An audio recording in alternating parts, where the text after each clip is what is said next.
Voces de Sefarad, la judería medieval de Calatayud. Episodio especial. Rabí Akach Harama, el último rabino de la sinagoga mayor, vida, obra y legado.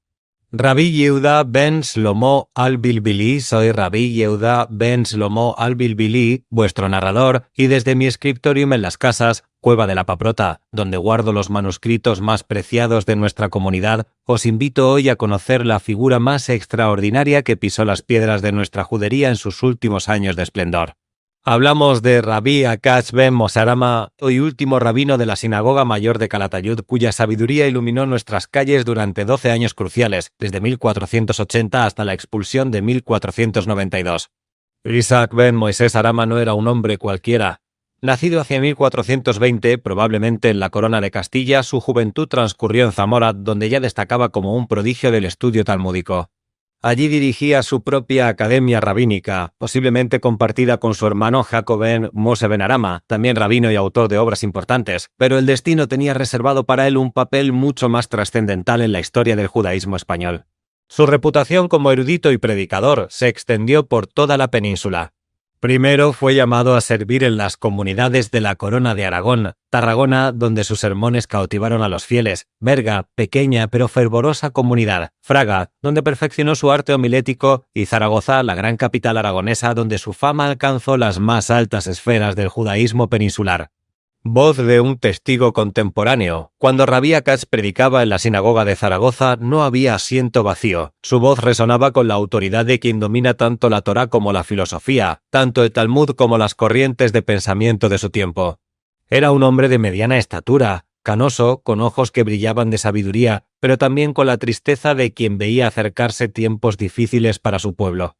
Hacia 1480, cuando Calatayud necesitaba un rabino de la talla suficiente para dirigir su sinagoga mayor y su prestigiosa madrasa, la elección recayó naturalmente en Harama.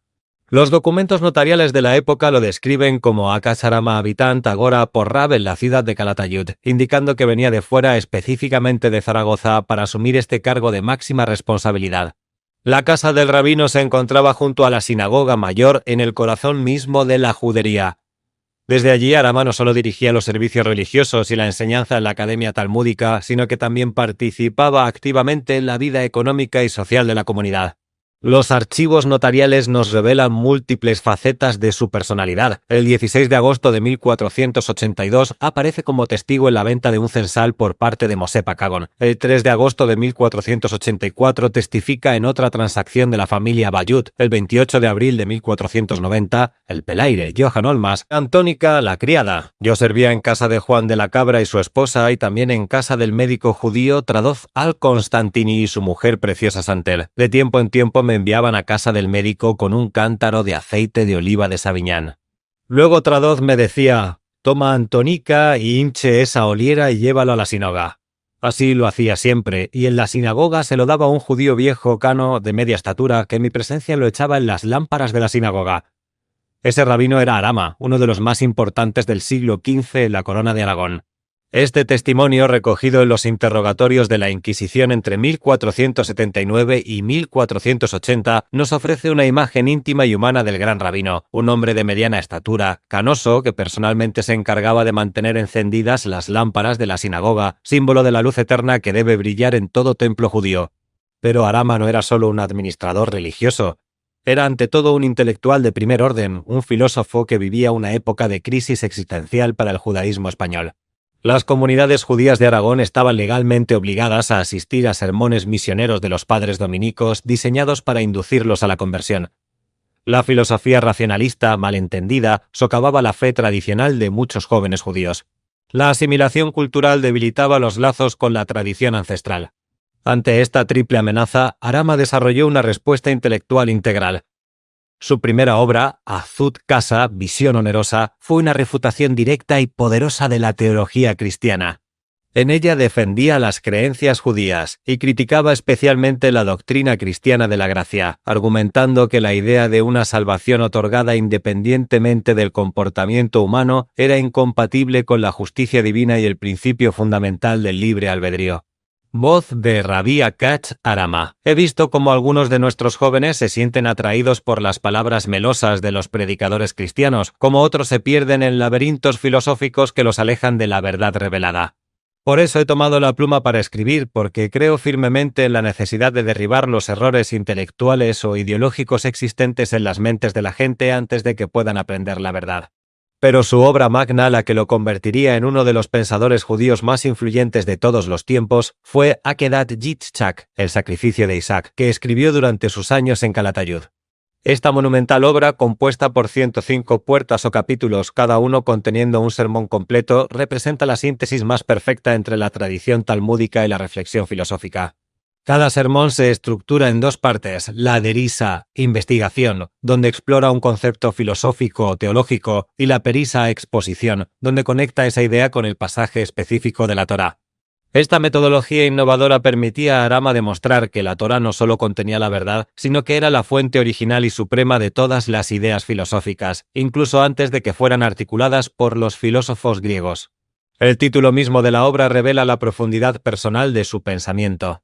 En la introducción, Arama explica que eligió el nombre Akedat Yitzhak no solo por la historia bíblica del sacrificio de Isaac, sino porque la palabra hebrea Akeda, ligadura, reflejaba su propia vida errante en la que se había visto atado o ligado a moverse de un lugar a otro.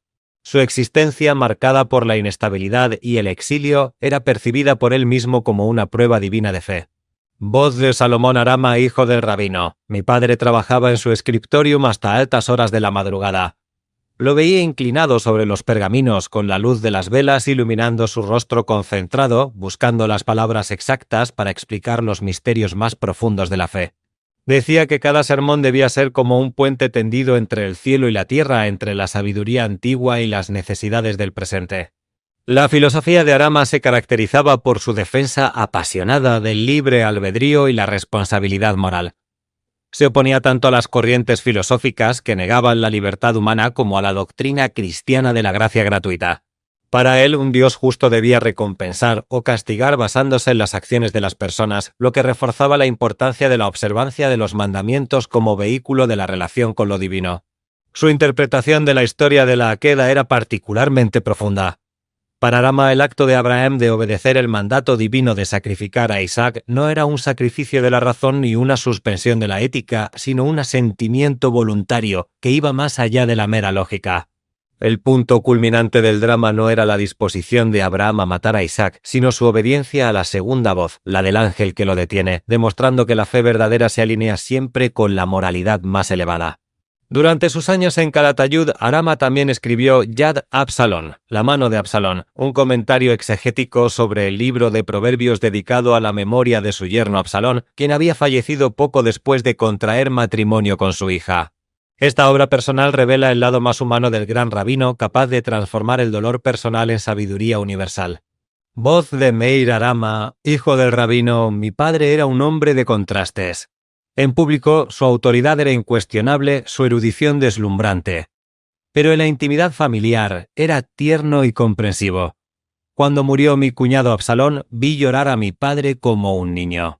Luego se encerró en su estudio y escribió el comentario a Proverbios como una forma de honrar su memoria y encontrar consuelo en la sabiduría eterna. La vida de Arama en Calatayud no estuvo exenta de conflictos. En 1485, un hombre llamado Noah Chimillo le presentó una demanda de pago ante los Daidianim, jueces rabínicos de la ciudad. El caso, documentado en detalle por los archivos notariales, nos muestra que incluso los rabinos más respetados podían verse envueltos en disputas comerciales, lo que humaniza la figura del gran erudito. Los últimos años de Arama en Calatayud estuvieron marcados por una creciente tensión.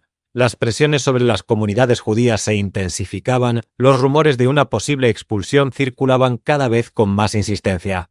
En este contexto, sus sermones adquirieron una dimensión profética y elegíaca, reflejando la conciencia aguda de que una era estaba llegando a su fin. Voz de un fiel de la sinagoga mayor. En los últimos años, cuando Rabí Akach subía a la Tebá, sus palabras tenían un peso especial. Hablaba de la fe como de un tesoro que debíamos guardar celosamente, de la Torá como de una luz que ninguna oscuridad podría apagar. Algunos decían que tenía visiones, que sabía lo que se avecinaba. Nosotros solo sabíamos que sus sermones nos daban fuerzas para seguir adelante. Cuando llegó el fatídico año de 1492 y se promulgó el edicto de expulsión, Arama se enfrentó al dilema más terrible de su vida, elegir entre su religión y su tierra natal. Como tantos otros judíos españoles, eligió el exilio antes que la conversión. El 3 de julio de 1492, Saúl Arruet, Salamón y Jaco Yara abonaron 180 ducados de oro por 120 personas que se harían a la mar en el puerto de Tortosa con destino a Nápoles. Entre ellos viajaba Rabí Cacharama con su familia. Voz de un testigo del Éxodo, vi partir al rabino Arama desde el puerto de Tortosa. Llevaba consigo un cofre con sus manuscritos más preciados, especialmente los originales de Akedat Yitzhak. Sus ojos estaban llenos de lágrimas, pero su rostro mantenía la dignidad de quien sabe que lleva consigo un tesoro más valioso que todo el oro del mundo, la sabiduría de generaciones. En Nápoles, devastado por el exilio y la pérdida de su comunidad, Arama encontró consuelo en la compañía de otros exiliados ilustres, especialmente Isaac Abarbanel, el gran estadista y filósofo. Allí compartió con él sus enseñanzas y su obra, influyendo profundamente en el pensamiento de quien sería uno de los últimos grandes filósofos del judaísmo medieval. Pero el exilio había quebrado el espíritu del anciano rabino. Lejos de su querida Calatayud, sin su sinagoga, sin su academia, sin su comunidad, Arama se consumió rápidamente. Murió en Nápoles en 1494, apenas 2 años después de la expulsión, llevándose consigo una época dorada del judaísmo español.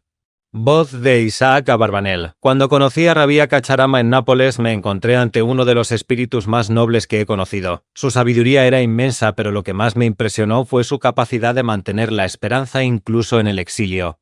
Me enseñó que la verdadera patria del judío no está en ninguna tierra, sino en la Torá y en la tradición que llevamos en el corazón. El legado de Arama no murió con él. Su hijo Meir se encargó de publicar Akedat Yitzhak por primera vez en Salónica en 1522, en una edición de 5 volúmenes y unas 2500 páginas que se convertiría en un clásico de la literatura judía. La obra ejerció una influencia extraordinaria en el pensamiento judío posterior, siendo estudiada y citada por generaciones de rabinos y eruditos. Curiosamente, esta influencia fue tan grande que el propio Meir Arama acusó más tarde a Isaac Abarbanel de haber plagiado extensamente las enseñanzas de su padre en sus propios comentarios. Aunque los estándares de lo que se consideraba plagio eran diferentes en la época medieval, el uso consistente de los textos de Arama por parte de un intelectual de la talla de Abarbanel confirma la inmensa autoridad del último rabino de Calatayud en la generación posterior a la expulsión. Voz de Meir Arama. Mi padre solía decir que un maestro verdadero no es aquel cuyas ideas mueren con él, sino aquel cuyas enseñanzas siguen dando fruto en las mentes de otros. Si Isaac Abarbanel encontró en la obra de mi padre la inspiración para sus propios escritos, eso no es robo, sino el cumplimiento del sueño de todo educador, que sus ideas trasciendan su propia existencia. La obra de Arama representa un momento crucial en la historia del pensamiento judío. En una época de crisis existencial sin precedentes, cuando el judaísmo español se enfrentaba a la triple amenaza del racionalismo radical, el proselitismo cristiano y la asimilación cultural, Arama articuló una respuesta intelectual conservadora pero sofisticada que logró preservar la esencia de la tradición judía sin renunciar al diálogo con la filosofía de su tiempo. Su insistencia en la primacía de la revelación divina sobre la razón humana, su defensa apasionada del libre albedrío y la responsabilidad moral, su habilidad para entrelazar la ética aristotélica con los mandamientos de la Torá, todo ello convierte a Arama en una figura puente entre el judaísmo medieval y las corrientes de pensamiento que se desarrollarían en los siglos posteriores. Rabí Yehuda ben Shlomo al-Bilbili. Desde mi escriptorium en la Paprota, donde conservo algunos fragmentos de los sermones que Rabí Cacharama pronunció en nuestra sinagoga mayor, puedo dar testimonio de la grandeza de este hombre extraordinario. No era solo un erudito, sino un pastor de almas que supo guiar a su comunidad en los momentos más difíciles de su historia. Cuando pienso en él, no veo solo al filósofo que escribió obras inmortales, sino al hombre de mediana estatura y cabello cano que personalmente encendía las lámparas de la sinagoga cada atardecer, que prestaba dinero a los necesitados, que lloraba la muerte de su yerno y transformaba su dolor en sabiduría. Veo al rabino que supo mantener viva la llama de la fe cuando los vientos de la adversidad amenazaban con apagarla. Su legado trasciende las fronteras del tiempo y del espacio. Cada vez que un rabino sube a la Tebá para explicar un pasaje difícil de la Torá, cada vez que un estudiante judío busca armonizar la fe con la razón, cada vez que un creyente encuentra en la tradición ancestral la fuerza para enfrentar los desafíos del presente, algo del espíritu de Rabí Cacharama sigue vivo. Que su memoria sea bendición y que su ejemplo de sabiduría, coraje y fidelidad a la tradición siga inspirando a las generaciones futuras. Porque mientras haya judíos que estudien la Torá, mientras haya comunidades que busquen la luz de la sabiduría ancestral, el último rabino de la Sinagoga Mayor de Calatayud seguirá siendo una fuente inagotable de enseñanza y esperanza. Narrado por Rabbi Yehuda ben Shlomo al-Bilbili. Dirección y producción, Javier Bona. Salom.